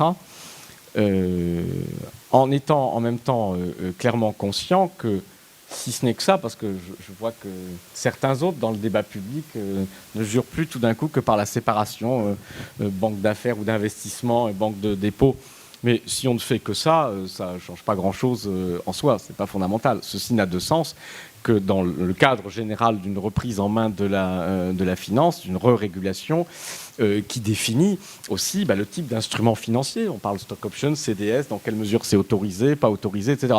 Parce que vous pouvez toujours avoir des banques d'investissement qui gèrent plus des dépôts, etc. Et donc qui sont spécialisés dans les activités de marché. Si vous leur laissez la liberté, comme à ces marchés, de créer toujours n'importe quel type d'instrument financier avec une libre circulation internationale des capitaux, vous préparez le retour de toutes les catastrophes. C'est pas le fait qu'elles soient séparées, qu'elles puissent plus faire de l'assurance. Donc il y a nécessité, pour éviter la confusion des genres et les risques justement associés à la confusion des activités de banque, d'assurance, je pense que c'est sain de reséparer les activités, mais évidemment, ce qui est important, c'est que ça aille de pair avec une re-réglementation générale de la finance et de la circulation du capital. D'accord, donc oui, mais pas seulement. Ok, une autre question. Question là-bas. Bonsoir messieurs, Vincent Joanneau, élève en 2e année à l'ESSEC. Je voudrais savoir ce que vous pensez de la démission de Greg Smith, qui était en charge, je crois, de l'Europe pour Goldman Sachs sur une partie de l'activité, et sa dénonciation de l'avidité, du court-termisme qui prévaut maintenant à Goldman et peut-être dans l'ensemble du monde financier. Je ne le connais pas et je ne connais pas les motifs de sa démission, donc je ne vous apporterai pas autrement qu'en spéculant intellectuellement, ça n'a pas d'intérêt. Ma réponse n'aurait pas d'intérêt. D'accord, donc pas d'avis sur la question. Question. Question suivante. Question suivante. Madame. Non, le micro, où est le micro? Pour madame au 2e rang.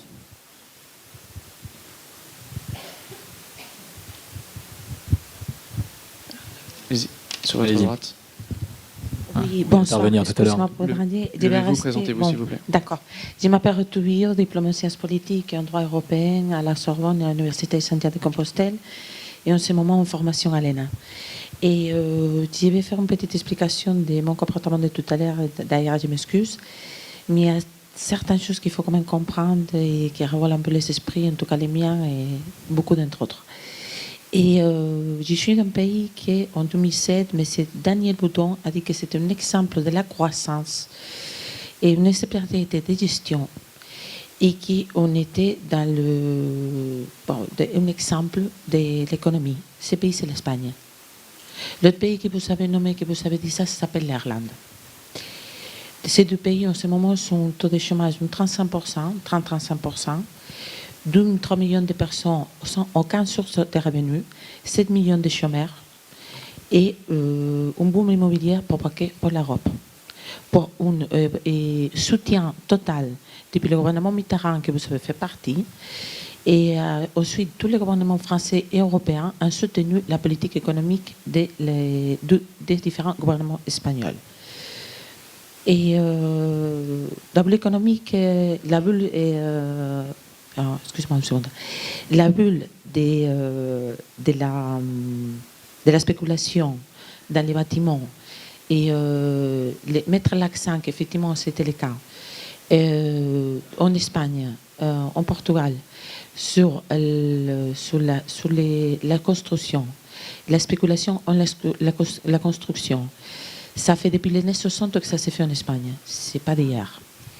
Et Portugal, pareil. D'accord, donc votre question. Si, j'ai fini en 2 secondes. Excusez-moi.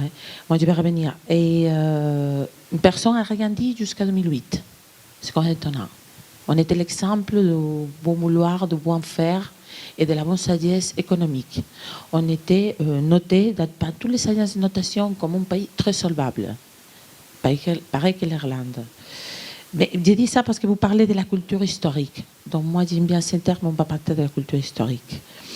Et je vous rappelle une chose, et en tant qu'énarque que vous êtes, vous devrez quand même défendre un peu plus l'intérêt général. L'intérêt général, c'est l'intérêt de la République et l'intérêt des Français.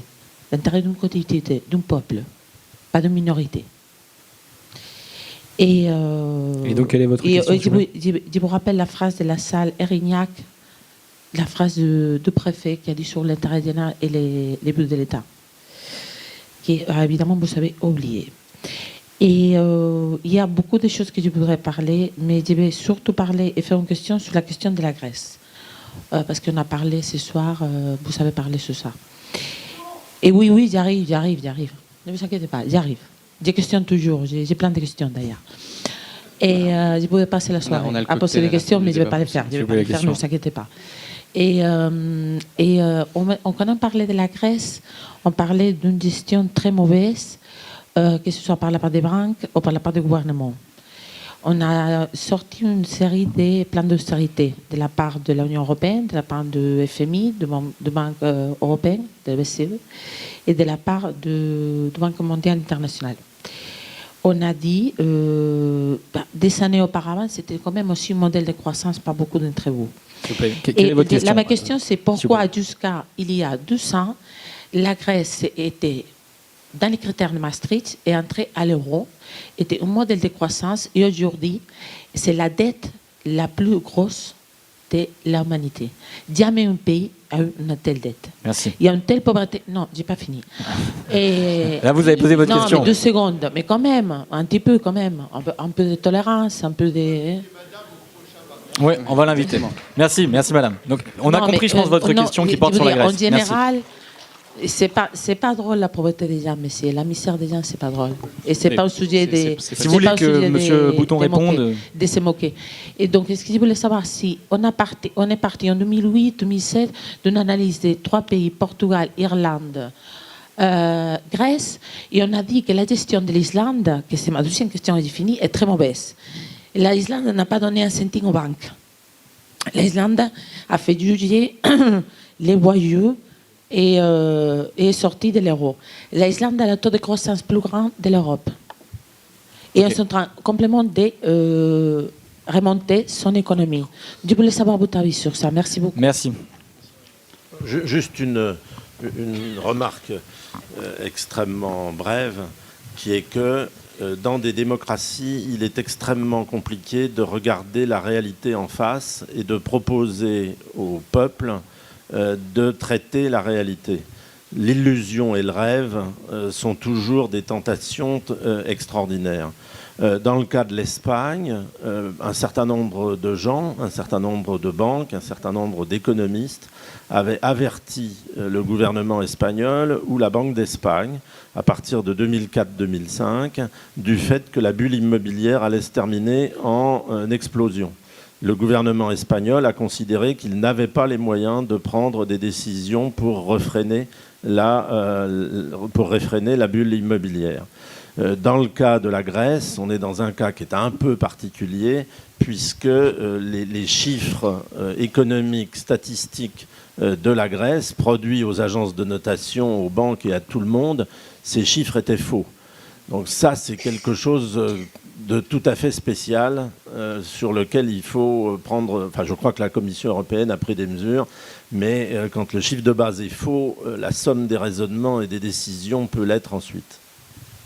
Alors, Monsieur Généraux, un dernier mot et ce sera la fin de ce débat. Il y avait une autre dimension dans votre intervention, mais surtout à la fin, qui souligne quelque chose, je pense de manière implicite et qui me paraît juste, c'est que, en tout cas, lorsqu'il s'agit de se sortir d'une crise financière, vous avez évoqué le cas de l'Islande, la meilleure chose que peut avoir un peuple, c'est d'abord d'avoir un gouvernement qui gouverne et qui s'occupe de lui, ou quand ce n'est pas tout à fait le cas, parce qu'en Islande, il y a eu un petit battement. Le gouvernement islandais a commencé par se dire que peut-être il fallait céder aux exigences de banque. Bon, mais comme il y a un peuple qui gronde, il a quand même eu aussi la sagesse de s'en remettre au vote des Islandais. Bon. Et donc, quand on a un gouvernement qui gouverne, soit par sa force propre, son génie propre, ça arrive de temps en temps en situation de crise, qu'il y ait des gens qui tout d'un coup se souviennent qu'ils sont là pour gouverner et pour défendre d'abord leur peuple. Soit parce qu'il y a une mobilisation populaire qui amène le gouvernement à faire simplement son travail, c'est le début, et c'est le seul début possible de la sortie de crise. Lorsque les gouvernements, au lieu de gouverner, se disent qu'est-ce qu'on nous dit qu'il faut faire, qu'est-ce que la fameuse Troïka nous dit qu'il faut faire, qu'est-ce que les marchés financiers disent. Les marchés financiers, qu'est-ce qu'ils font? Ils font ce que font des marchés financiers, ils tournent, ils financent, ils spéculent, ils font n'importe quoi, c'est normal, c'est leur boulot. Ce n'est pas les marchés financiers qui gouvernent, ce sont les gouvernements. Voilà. Et donc, en l'occurrence, et l'expérience l'a montré, quand on a une grande crise financière au milieu des années 90, par exemple, en Asie du Sud-Est, comme vous le savez, le pays qui s'en est sorti le plus vite, la Malaisie, c'est celui qui a dit non à FMI, qui a dit nous, on va faire autrement, on va fermer notre marché des capitaux, on va adopter nos propres politiques, et on ne suit pas les recommandations des banquiers. C'est gouverné. La Malaisie, c'est un tout petit pays par rapport à l'économie mondiale. Et vous voyez, un pays, même tout seul, peut faire, même s'il est petit, peut adopter une autre voie pour sortir de la crise, mais à la seule condition, c'est qu'il ait un gouvernement qui gouverne. Voilà. Un gouvernement qui gouverne, ce sera le fin mot de ce débat. On a déjà assez dépassé. Si vous avez d'autres questions à poser à nos invités, vous pourrez le faire dans le cocktail qui va suivre. Écoutez, je vous remercie d'avoir participé, d'être venu à ce débat. Merci à nos invités. Merci également à nos partenaires, le groupe Mazars, et, le cabinet de conseil et d'audit Mazars et le groupe La Poste. Monsieur Généreux fera également dédicacera ses derniers ouvrages à la cafétéria. Voilà, je vous remercie. Merci.